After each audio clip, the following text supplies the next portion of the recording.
Matapos nga ang ilang araw ay eto na ang kanalabasan na itong bahay kubo na ito.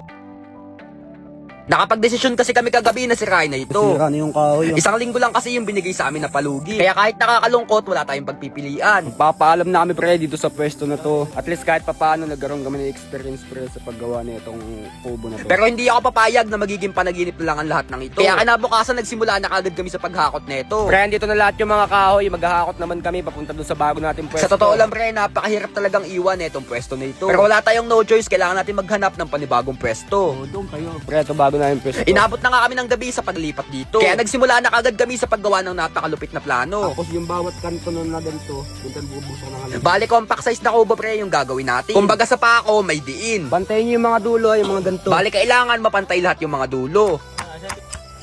Pre, bale, itong mga dulo, dito kami maglalagay ng haligi.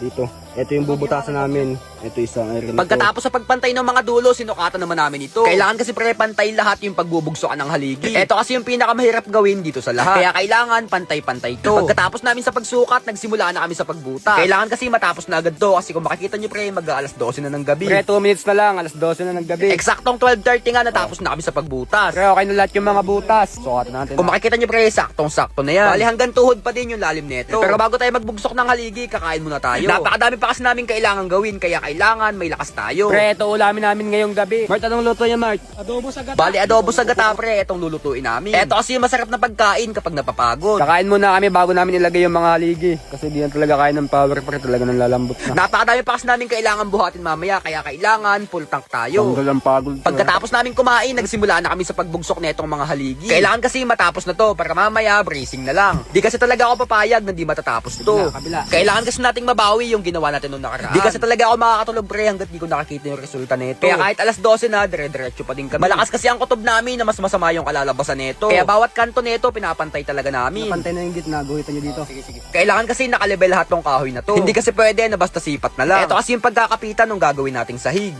Naman pre, dito naman sa may kabila. Kailangan nakalibel pa din para pantay yung magkabilang dulo.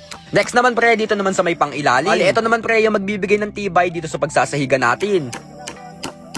Bali, ito na yung pinaka-last na ikakabit natin. Malapit na kasi nating mabawi yung pagod natin noong nakaraan. Kumbaga, konting pihit na lang. Totoo lang pre, di talaga namin naasahan na magagawa namin to. Kasi nga pre, nung time na pinagiba sa amin tong kubo na to, nawala na kami ng pag-asa. Kaya pagpunta namin dito kahapon, umasa na lang kami sa transition. Ano natin, pre, transition natin para mas maganda.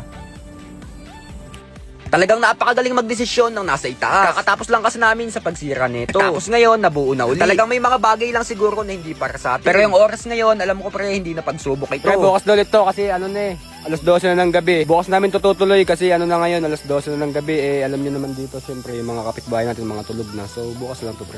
Madami na ngayon sumisikat na online games. Pero iba pa rin talagang sumisikat. Kailangan